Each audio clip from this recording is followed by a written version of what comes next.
Hello. Hi అండి. అందరికీ నమస్కారం అండి. Welcome to my channel. ఇప్పుడు మీకు ఒక కథను చెప్పబోతున్నానండి. జాగర్లపూడి భార్గవ స్వరూప్ గారు రాసినటువంటి కథా సంపుటిలోనిది. ఇంకా కథలోనికి వెళ్ళిపోతే, అమ్మా ఏంటమ్మా మీకు ఈ దుస్థితి అన్న మాట విని కళ్ళు తెరిచాను. ఎదురుగా భ్రమర చంకలో బిడ్డతో పక్కన భర్తతో నిలబడి ఉంది. మొదటి నుంచి ఈ భ్రమరంటే నాలో ఓ చిరాకు. నాలో లేని మంచితనం, హోందాతనం ఆమెలో ఉందనేమో. మనసులో ఎప్పుడూ ఓ అయిష్టత తనంటే. ఇప్పుడు కొత్తగా ఈ స్థితిలో నేను ఆమె ముందున్నానన్న మనోక్లేశం. కానీ తప్పదు. నా మనసులోని భావాలు బయటపడకుండా బెడ్ మీద నుండి నెమ్మదిగా లేచినట్లు కాస్త ముందుకు వంగి కూర్చోమన్నట్లు సైగ చేశాను. నిన్న నాన్న చెప్పాడమ్మా, మీరు నన్ను చూడాలని అన్నారని. అలానే మీ ఆరోగ్యం గురించి కూడా. కళ్ళల్లో జాలి తొణికిసలాడుతుండగా అంది భ్రమర. ఆ జాలి తట్టుకోలేని నా అహం విలవిలలాడింది. అయినా సర్దుకుని కుశల ప్రశ్నల అనంతరం విషయానికి వచ్చాను. నీకు తెలుసుగా భ్రమర, ఇప్పటి నా స్థితి. నాకు ఇది చివరి కీమో. ఇప్పటి వరకు హాస్పిటల్లోనే నర్సుల పర్యవేక్షణలో గడిచిపోయింది. ఇప్పటిక డిశ్చార్జ్ చేస్తున్నారు. కొన్ని రోజులలో బ్రెస్ట్ రిమూవల్ ఆపరేషన్ ఉంది. మళ్ళీ రేడియేషన్ కోసం వచ్చేలోగా బాగా కోలుకోవాలి కదా.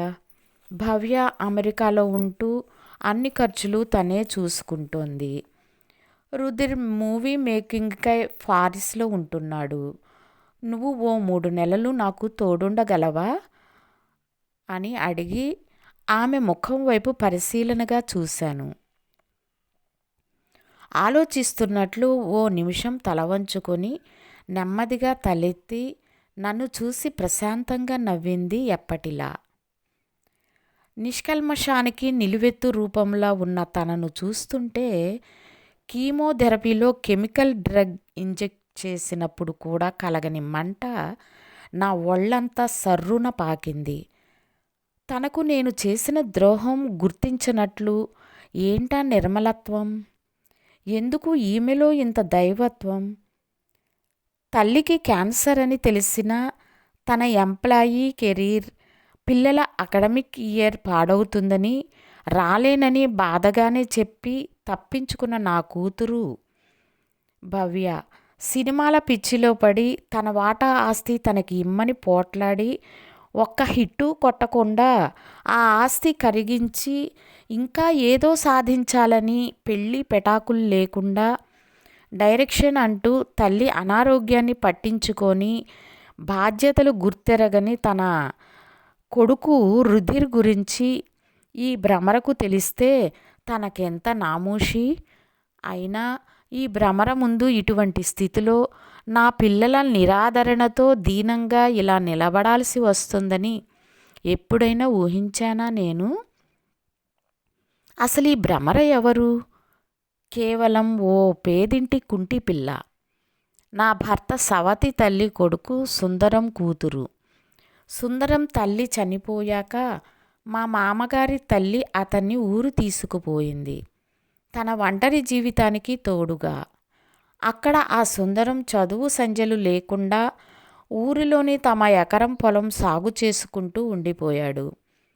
సుందరం తల్లి చనిపోయిన తరువాత మా మామగారు మరో పెళ్లి చేసుకున్నారు. ఆ రెండవ భార్య కొడుకే నా భర్త భరత్. భరత్ను బాగా చదివించారు మామగారు.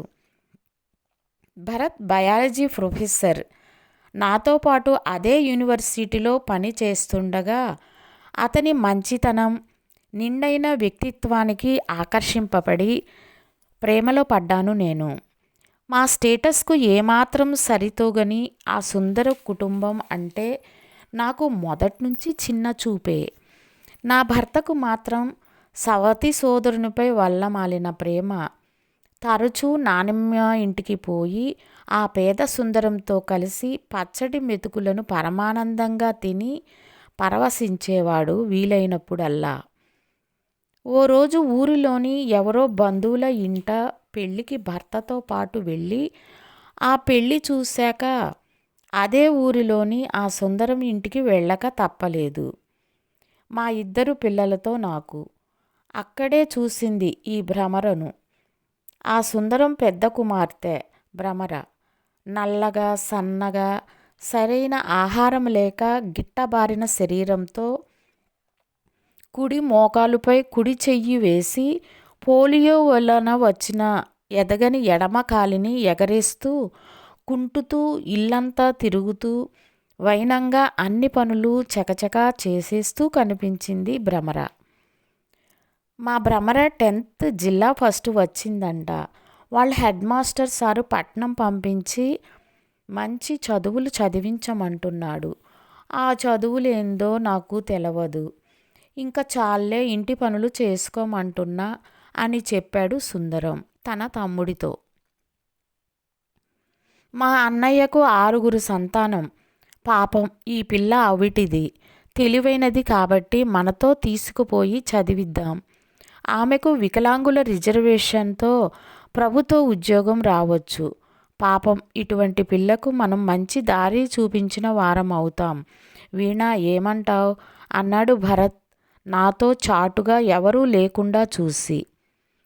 నాకు ఒళ్ళు మండిపోయింది. ఆ సుందరం మంచితనం ముసుగు వేసుకొని నా భర్తను తన అవసరాలకు వాడుకుంటున్నాడు అని ఆయన తెలుసుకోవడం లేదు అని లోలోన రగిలిపోయేదాన్ని. కానీ బయటపడకుండా మనిద్దరం ఉద్యోగాలు చేసేవాళ్ళం. పైగా 2 చిన్నపిల్లలు. ఈ బాధ్యత మన వల్ల కాదేమో భరత్ అన్నాను. భరత్ నిజమేనన్నట్లు తల ఊపి ఊరుకున్నాడు. కానీ అక్కడున్న అరపూటలోనే నేను గమనించాను. ఒక్క ముద్ద అన్నం తినేందుకు 30 తిప్పలు పెట్టే తన 3 ఏళ్ల కొడుకు రుధిర్ను చంకనేసుకుని తిప్పుతూ, మాటలు చెబుతూ, అవి ఇవి చూపిస్తూ ఈ భ్రమర అరగంటలో అవలీలగా అన్నం తినిపించేయటం. 6 ఏళ్ల తన కూతురికి చక్కగా స్నానం చేయించి, ముద్దుగా జడలు వేసి, భోజనం పెట్టి రెడీ చేయటం. అప్పుడు నాలో ఓ దురాలోచన కలిగింది. ఎంతో కాలంగా పిల్లల్ని చూసుకోవడానికి ఎందరికో ఎంతో డబ్బు ధారపోశాను. అయినా ఒక్కరూ నమ్మకంగా పని చేయలేదు. ఈ పిల్లను మాతో తీసుకుపోతే ఇంటి పనికి పని మనిషి, పిల్లలకు ఆయా, మా చిన్నారులకు ట్యూటర్ కూడా ఇక అవసరం లేదు అనిపించింది. ఇక బయలుదేరుతాం అంటూ వీడ్కోలు తీసుకుంటున్న భర్తతో భ్రమరను మనతో తీసుకువెళ్ళి మంచి భవిష్యత్తు చూపిద్దాం అనుకున్నాంగా అన్నాను. హఠాత్తుగా మొదట భరత అయోమయంగా చూసి ఆ తరువాత ఆనందంగా మాతో తీసుకువచ్చాడు భ్రమరను. భరత్ భార్య ఎంత మంచిది, అంత ధనిక కుటుంబం నుండి వచ్చినా, ఎంత పెద్ద చదువులు చదివినా, మన భరత్తో సమానంగా ఉద్యోగం చేస్తున్నా వీసవిత్తు గర్వం కూడా లేదు. మన భ్రమరకు మంచి భవిష్యత్తు ఇవ్వడానికి ముందుకొచ్చింది అంటూ భరత్ నానమ్మ ఊరందరి ముందు గొప్పలు పోతుంటే నాలో ఎక్కడో ఆత్మన్యూన్యత పైకి మాత్రం నవ్వి వచ్చేసింది. ఇక ఇంద్రభవనం లాంటి మా ఇల్లు చూసి ఉబ్బి తబ్బిబ్బైపోతున్న భ్రమర అలా ఉండగానే నేర్పుగా ఒక్కో బాధ్యత అప్పగించేశాను. 16 ఏళ్ల ఆ పేద వెర్రి పల్లెటూరు పిల్ల అంత గొప్ప ఇంటి బాధ్యతలు తనకు అప్పగించారని పొంగిపోతూ ఆ ఇల్లు తనదే అయినట్లు ఇంటి పని, వంట పని, పిల్లల పని చక్కగా చేసేసేది. నాకు మాత్రం ఆ వికారపు నడక, కుంటికాలంటే కంపరం. అందమైన మా ఇంట్లో దిష్టి బొమ్మల ఆ పిల్ల స్వతంత్రంగా ఇల్లంతా తిరుగుతూ భరత్ను బాబాయి అని పిలుస్తున్నా ఆ పల్లెటూరు బయటను చూస్తే అసహ్యంగా ఉండేది. కానీ అవసరానికి భరించక తప్పదు. భ్రమర నిజంగా చదువులో చాలా తెలివైనదని అర్థమైంది తొందరలోనే నాకు. పిల్లలిద్దరి చేత చక్కగా హోంవర్క్ చేయించడం, చదివించడం చేసేది. కొన్ని రోజులు పోయాక హిందీ ప్రవేశిక చేయి, హిందీ పండిట్గా పోదువుగాని అంటూ చదివించలేదనే నెపం నా మీద రాకుండా ఇంటి పనులన్నీ అయిపోయి పిల్లలు స్కూల్కి పోయాక హిందీ ట్యూషన్కు వెళ్ళేలా ఏర్పాటు చేశాను. మా దగ్గర ఉన్న అన్ని సంవత్సరాలలో భ్రమర ఎప్పుడైనా ఓ 2 రోజులు ఊరెళ్ళి రావటమో, సుందరము వచ్చి చూసిపోవటమో జరుగుతుండేది. నా కూతురు భవ్య 10th వచ్చింది. అప్పటికి ఈ భ్రమర స్పృహలోకొచ్చింది. తను చదివిన ఆ హిందీ ప్రవేశికతో తనకి ఎటువంటి భవిష్యత్తు ఉండదని, ఏళ్ల తరబడి తన చేత ఆ ఇంట్లో ఊడిగం చేయించుకుంటున్నారని ఆమెకు అర్థమయ్యింది. కానీ ఆ కుటుంబం ఆ విషయం బయటపడి అడగలేరు. తమ్ముడి ముందు మంచితనం ముసుగు తొలగించలేరు. నాకు ఆ విషయం తెలుసు. ఏదో ఓ రోజు నేనే ఆ ముసుగు తొలగింపచేసి వాళ్ళు అందరిలాంటి వాళ్లేనని నేను గుర్తించానని నిరూపించాలనే దుగ్ధ నాలో. ఓ రోజు సుందరం వచ్చి భ్రమర 2 చెల్లెళ్లకు పెళ్ళిళ్ళు అయిపోయాయి.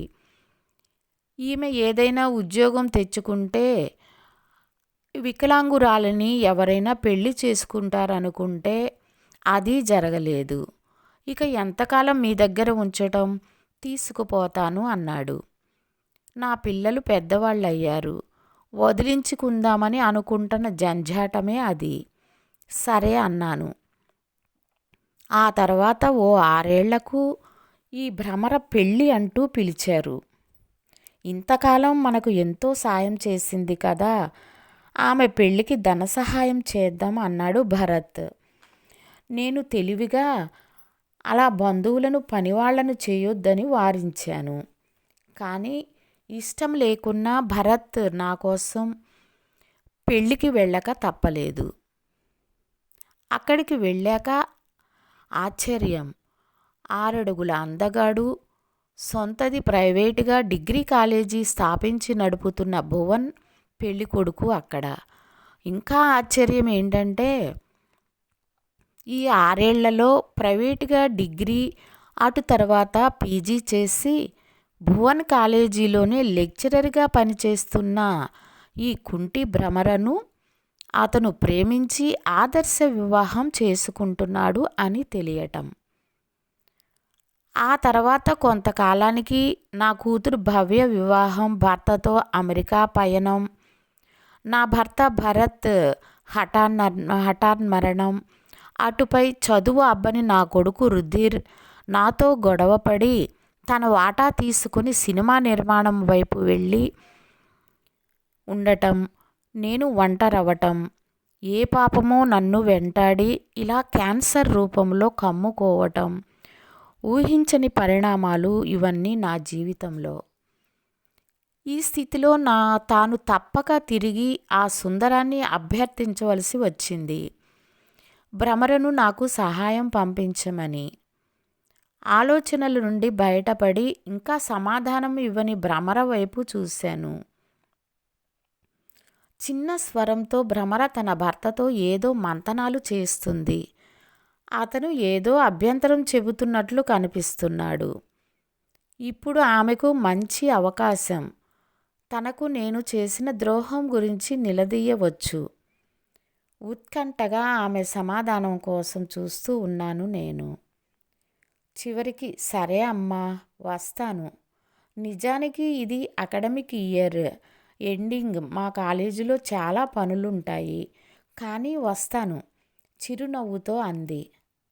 హఠాత్తుగా నాలో నిస్సత్తువ, అసహనం, అసంతృప్తి చుట్టుముట్టాయి. నన్ను ఈ భ్రమరకు నేను చేసిన ఆ అన్యాయం ఆ తండ్రి బిడ్డలు గుర్తించలేదా? ఆమె జీవితంలోని విలువైన 10 సంవత్సరాలు స్వార్థంతో నేను నాశనం చేశానని బాధే లేదా వాళ్లకు? నా ఈ అసహాయ స్థితిలోనైనా ఆ అన్యాయం గురించి కనీసం నాతో ప్రస్తావించారా? తన అందమైన మంచితనం ముసుగు వెనక నా భర్త కూడా గుర్తించని వికృత స్వార్థాన్ని వీక్షించిన ఈ కుటుంబం కూడా తాము కప్పుకున్న మంచితనం ముసుగు తొలగించేలా చేయాలన్న తన ప్రయత్నం వృధా అయ్యిందా? ఓడిపోయాను నేను. వాళ్ళలోని మంచితనం ముసుగు కాదన్నది నిజం. ఈ స్థితిలో కూడా ఆ పరమ సత్యం జీర్ణించుకోలేకపోతున్నాను. ఆమె వైకల్యం శరీరానికి ఎవరికీ ప్రమాదం కలిగించదు. తన వైకల్యం మనసుకు, ఇది నా చుట్టూ ఉన్నవారిని బాధ పెడుతుంది అని ఆలోచిస్తూ బాధగా కళ్ళు మూసుకున్నాను. మూసిన నా కళ్ళ నుండి జారుతున్న కన్నీళ్లను చల్లగా తాకాయి నేను అకారణంగా ద్వేషించే ఆ వికలాంగురాలి చేతులు. ఈ లోకంలో నాలాంటి స్వార్థపరులతో పాటు ఇంకా ఎంతోమంది మంచివారున్నారని చెబుతున్నట్లు ఉంది ఆ స్పర్శ. ఈ కథ కనుక మీకు నచ్చినట్లయితే ప్లీజ్ లైక్ చేయండి, సబ్స్క్రైబ్ చేయండి. Thank you for watching.